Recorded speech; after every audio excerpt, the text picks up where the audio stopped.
guys, how are you all? Alhamdulillah, we are doing good. It's a Wednesday mini vlog. நம்ம சேனலில் கோவக்கார recipe வந்து upload பண்ணியிருக்கேன், மறக்காமல் செக் அவுட் பண்ணிக்கோங்க. இது வரைக்கும் நம்ம சேனலை சப்ஸ்கிரைப் பண்ணலாம், சப்ஸ்கிரைப் பண்ணிக்கோங்க. மார்னிங் பிரேக்ஃபாஸ்ட் முடிச்சுட்டு ஒர்க் ஸ்டார்ட் பண்ணியாச்சு. வெசல் வாஷ் பண்ணியிருந்தது எல்லாத்தையுமே அடுக்கி வச்சுட்டு தென் குக்கிங் ஸ்டார்ட் பண்ணியாச்சு.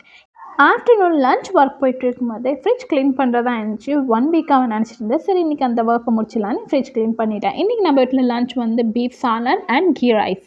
தென் ஈவினிங் போல் வந்து க்ரோசரிஸ் எல்லாம் முடிஞ்சிச்சு. அது எல்லாத்தையும் ரீஃபில் பண்ணி வச்சுட்டு இருந்தேன். இப்போ ட்ரெண்டிங்கில் இருக்க கீ மாய்ஸ்சரைசர் தான் எஸ்டர்டே நாங்கள் உட்காந்து ஃபேமிலியாக ட்ரை பண்ணி அதோட ரிசல்ட் எப்படி வந்துச்சுன்னு நம்ம சேனலில் ஷார்ட்ஸில் அப்லோட் பண்ணியிருக்கேன், மறக்காமல் பார்த்துக்கோங்க. வேலை பார்த்துட்டு இருக்கக்குள்ளே தான் ஞாபகமே வருது. காலையில் மம்மி வந்து ரைஸ் வாஷ் பண்ணி அதை காயத்துக்காக மாடியில் வச்சுருந்தாங்க இடியாப்பத்துக்கு. அது எடுக்கவே மறந்தாச்சு. ஒரு 8 o'clock போல் இருக்கும். ஸோ ஓட்டமாக ஓடி போய் மாடியில் அதை எடுத்துகிட்டும் வந்தாச்சு. நெக்ஸ்ட் வ்ளாகில் மீட் பண்ணலாம். அஸ்ஸலாமு அலைக்கும்.